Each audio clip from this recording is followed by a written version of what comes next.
अस्सलाम वालेकुम। आज की जो वीडियो हमारी है वो स्पेस टाइम के बारे में है। यानी स्पेस टाइम ये एक हम कह सकते हैं ये फिज़िक्स का जो है फिज़िक्स के अंदर इसे डिस्कस किया जाता है स्पेस एंड टाइम को। इसमें और मैथमेटिक्स तो ज़ाहिर बात है कि वो इसमें लाज़मी अप्लाई होगी क्योंकि मैथमेटिक्स से ही आगे ब्रांचेज़ निकलती हैं, तो मेन चीज़ मैथमेटिक्स और होगी इसके अंदर, और स्पेस टाइम और फिज़िक्स भी होगी। अच्छा, होगी। और स्पेस टाइम हम पहले बात कर लेते हैं कि स्पेस टाइम है क्या? तो पहले आइंस्टाइन से पहले जो थे जो साइंटिस्ट थे वो समझते थे कि हमारी जो स्पेस है वो फ्लैट है, और जो है जो स्पेस का जो टाइम है वो सबके लिए बराबर है।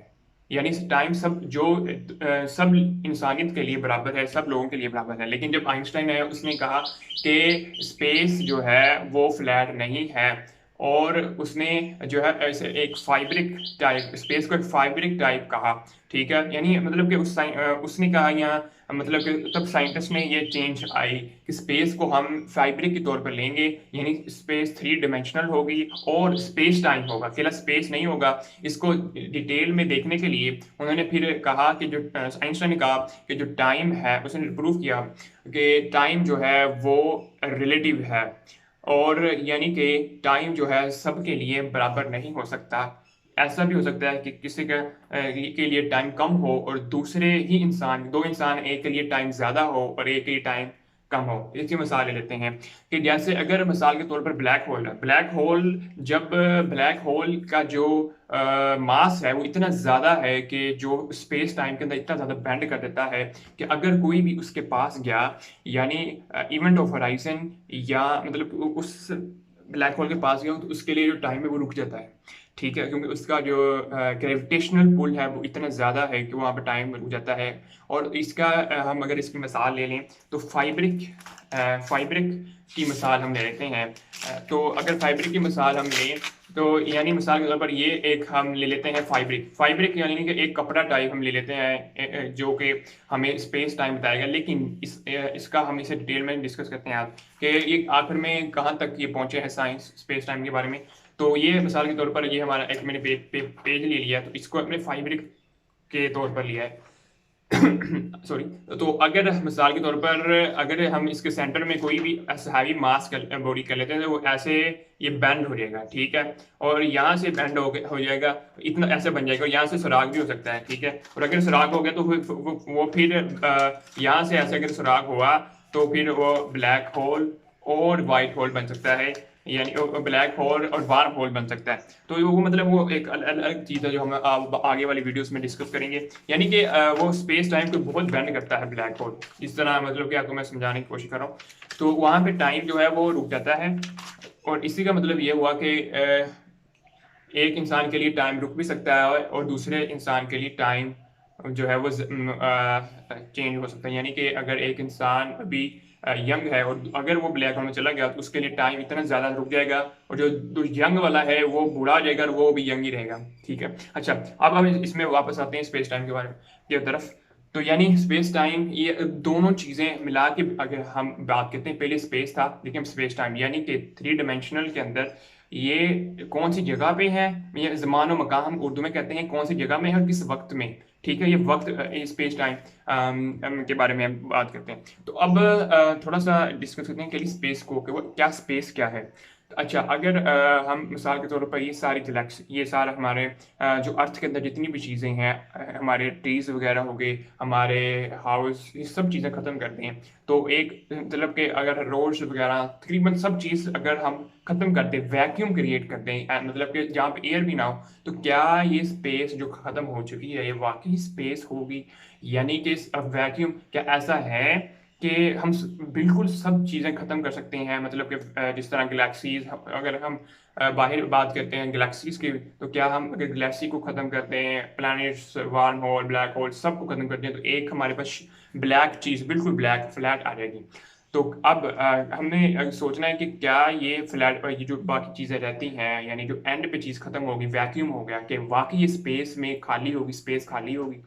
तो इसमें अगर हम साइंस देखें तो साइंस जो है वो अब इसके बारे में काफ़ी कम नॉलेज रखती है, और वो तो अभी इसके बारे में नहीं इतना कुछ कह सकती। लेकिन अगर हम थोड़ा सा देखें कि स्पेस है क्या? यानी अगर वो अब साइंटिस्ट कहते हैं कि जो हमारी गैलेक्सीज़ हैं वो आपस में बहुत स्पीड से जो है वो फैलती चली जा रही हैं, फैलती चली जा रही हैं। और उन्होंने जब देखा कि ये फैलने की वजह क्या है, तो उन्होंने कहा कि dark energy dark energy type की कुछ चीज़ है जो कि इनको जो है वो फैला रही है। तो वो इन्हें डार्क एनर्जी कहते हैं और उनको इसके बारे में बहुत कम नॉलेज है। और वो कहते हैं कि अगर डार्क एनर्जी ना हो तो सारी गैलेक्सीज़ कोलैप्स हो जाएँ, यानी कि वो फैलने के बजाय सारी आके आपस में कोलैप्स हो जाएँ। जिस तरह बिग बैंग्स जब हुआ तो सब सारी गैलेक्सी जो है वो एक-दूसरे से तब से दूर चलती चली आ रही हैं, वो इसकी वजह डार्क एनर्जी है। तो इसका मतलब ये हुआ कि डार्क एनर्जी अगर ना हुई तो सब चीज़ें वापस पॉइंट में आ जाएगी। तो इसका मतलब ये है डार्क एनर्जी क्या चीज़ है?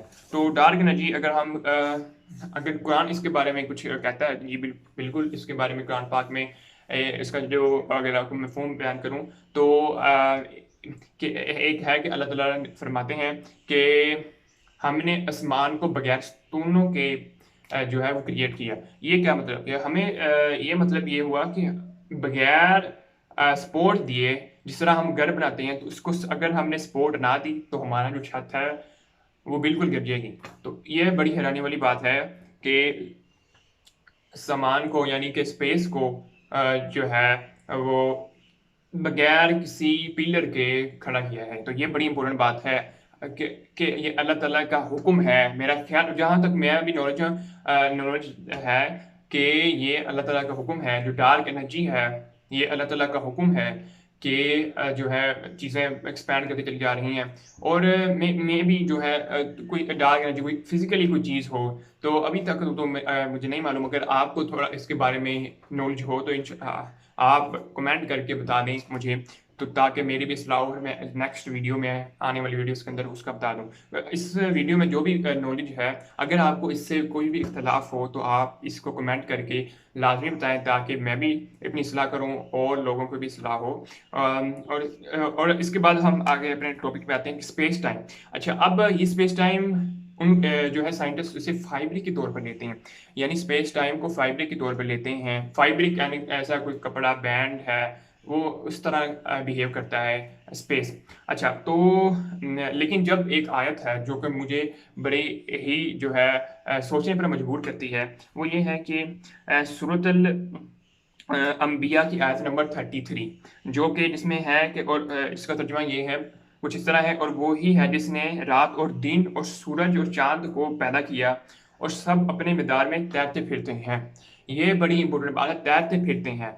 यानी कि अगर तैरते फिरते तो तब नहीं हम इस्तेमाल करते जब कोई चीज़ पानी के अंदर तैर रही हो। यानी पानी के अंदर कोई चीज़ है कि जो तैरती है। हम ये लफ्ज़ जो कब इस्तेमाल करते हैं? ये हम लफ्ज़ तब इस्तेमाल करते हैं जब हम किसी चीज़ को मतलब कि वो तैर रही हो पानी के अंदर, यानी पानी के अंदर कोई चीज़ तैरती है तब जब वो पानी के अंदर हो। शायद इस तरह मेरा समझ में आई है कि आप कमेंट करके लाज़मी बताना कि आपको क्या समझ आई है कि स्पेस टाइम फाइब्रिक की बजाय ये हो सकता है। एक मैंने एक और गूगल पे ही सर्च किया था कि जो स्पेस टाइम है वो फाइब्रिक है या ये वाटर है, ये वाटर लाइक चीज़ है। तो अब अभी साइंस इसके बारे में इतना नहीं डिटेल में नहीं गई। वाटर कहने का मतलब कि वो इस काबिल हुई हो कि वो इसे पानी से तशबीह दे, लेकिन वो इस काबिल ज़रूर हुई है कि वो इसे कहती हैं कि ये इस तरह हो सकती है। यानी एक कोट है कि what if the fluid analogy is more than an analogy, may be space time really behaves like a fluid और may be it is a fluid. ये चीज़ थी, यानी कि हो सकता है कि ये फ्लूइड हो और या मतलब फ्लूइड लाइक इसकी प्रॉपर्टीज़ हों।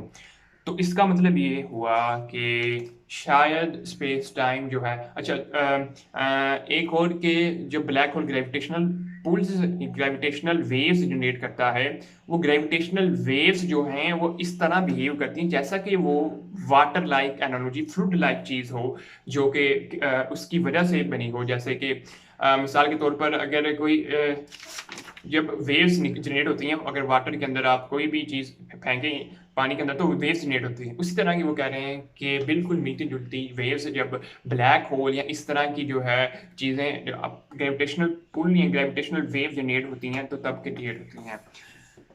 तो इसका मतलब ये है कि हो सकता है स्पेस टाइम जो है वो वाटर लाइक स्ट्रक्चर हो। अभी तक तो फाइबरिक ही तक पहुंचा है। अच्छा, तो ये था आज की वीडियो। उम्मीद करता हूँ आप लोगों को ये वीडियो काफ़ी पसंद आई होगी। और अगर आपको इस मेरी जितनी भी चीज़ें हमने बात की हैं, अगर आपको इससे बिल्कुल कोई आपका इख्तलाफ है तो लाजमी आप कमेंट करके बता दीजिए मुझे, ताकि मैं भी इसे देखूँ कि क्या आपको किस तरह समझ आई है। तो ये जो मैंने आयत कोड दी थी, ये सूरत अंबिया की आयत नंबर 33 थी। तो इसे आप लाजमी चेक कीजिएगा और ख़ुद आप अपनी रिसर्च खुद लाजमी कीजिएगा, ताकि आपको भी रिसर्च करने का थोड़ा शौक़ डेवलप हो। और आप इसमें गूगल में जाके लाजमी आर्टिकल्स वगैरह सारे रीड करिएगा और मुझे बताइएगा कि क्या ये आपको कितनी समझ आई है स्पेस टाइम के बारे में। तो इजाज़त दीजिए, नेक्स्ट वीडियो में इंशाल्लाह ताला एक और नए टॉपिक के साथ एक वीडियो बनाएंगे। तब तक के लिए अल्लाह हाफिज़।